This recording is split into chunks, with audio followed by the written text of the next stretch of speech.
All right, so part two, we're going to add the typography. We know Illustrator is probably the superior software for doing type-based work, but I think Photoshop handles type pretty well. And I would say let's simplify and not try to take on too many programs right now, and we can do this whole thing in Photoshop. And I think that you'll find that that saves you a bit of time, and it does a pretty good job. Okay, so to create your text type, your type layer, just click on the type tool over here. Simply let's try that again. Simply click once. So don't click and drag. Remember, you just click once. You get the flashing cursor. I'm going to type my first name. I'm then going to highlight this. I'm going to hover with the cursor. I'm going to not use Myriad Pro, but I'm going to try, let's see, something kind of bold. Well, we could always go with our old friend Futura because she's never let us down. So we could go with that. And I'm going to start by just seeing like, okay, where might I want to position this and how big do I want this to be?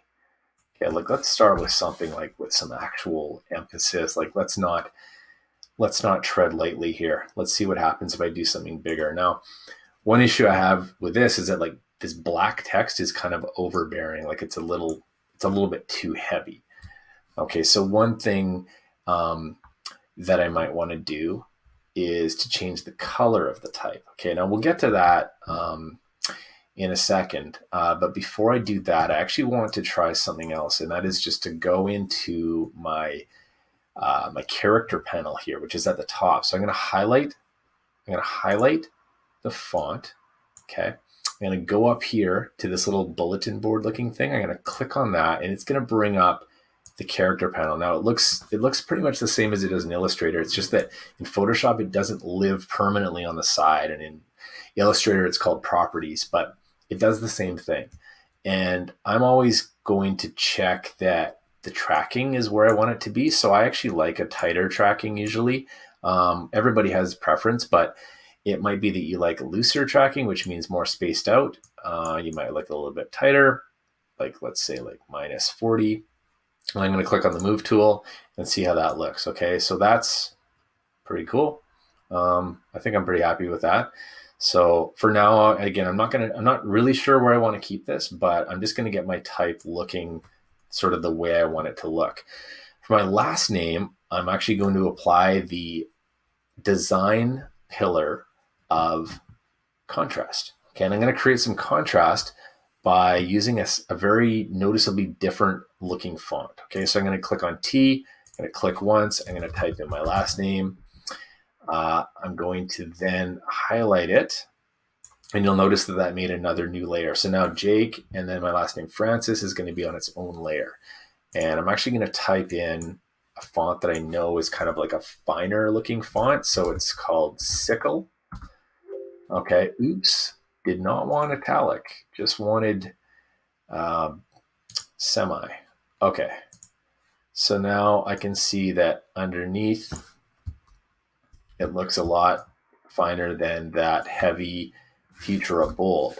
Okay, now the problem is, even though I've made it bigger, it still doesn't, like if I want this to be aligned, I'm going to have to somehow find a way, because if I stretch it, like if I just use Command T or Control T, it starts to look, I think, too big. It just looks kind of strange. So I'm going to try using tracking to create alignment between my first name and my last name so that it lines up nicely. Just to kind of emphasize that, I'm going to hit Control R here for a second to bring up my guides.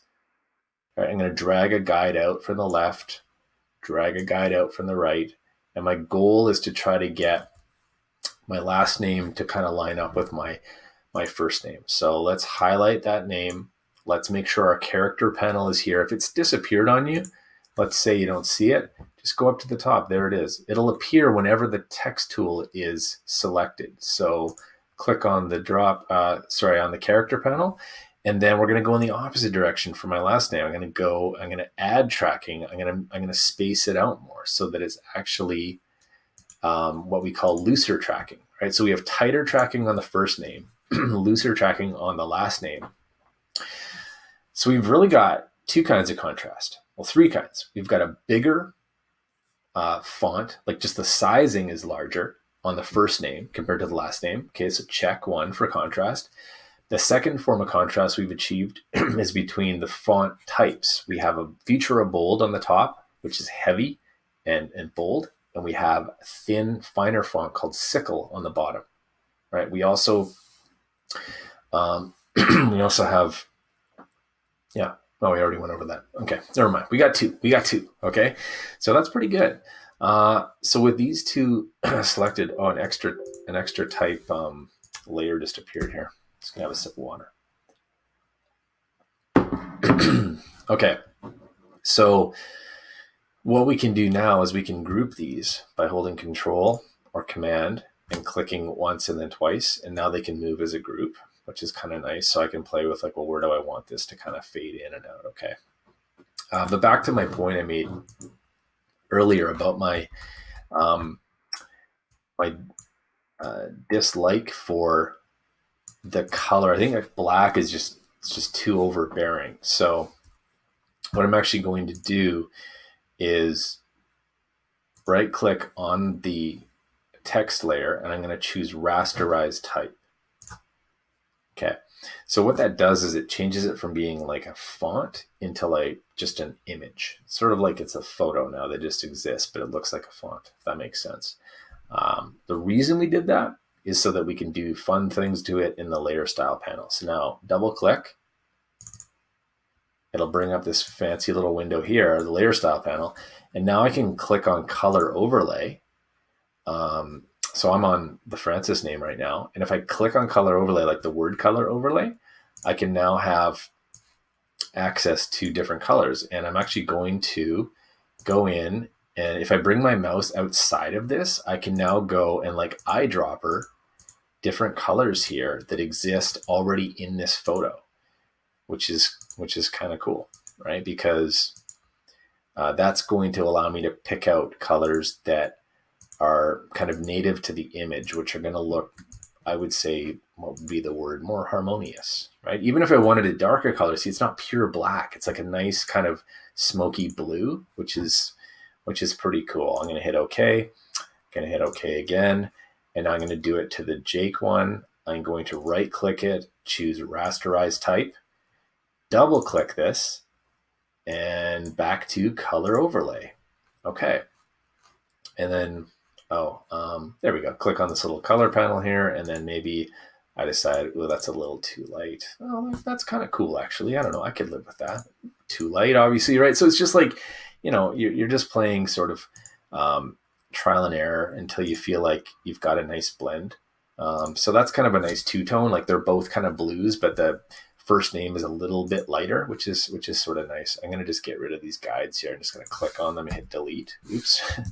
Or I'm just going to delete the whole layer. You know what? Why don't I just drag them off just to be safer? Okay.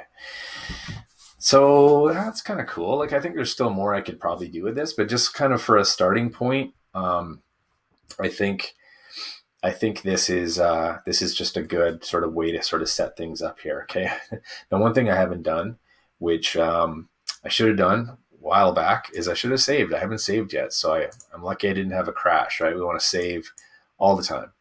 So I'll call this Francis Portfolio Cover. Okay, done. All right, everybody. Happy portfolio making.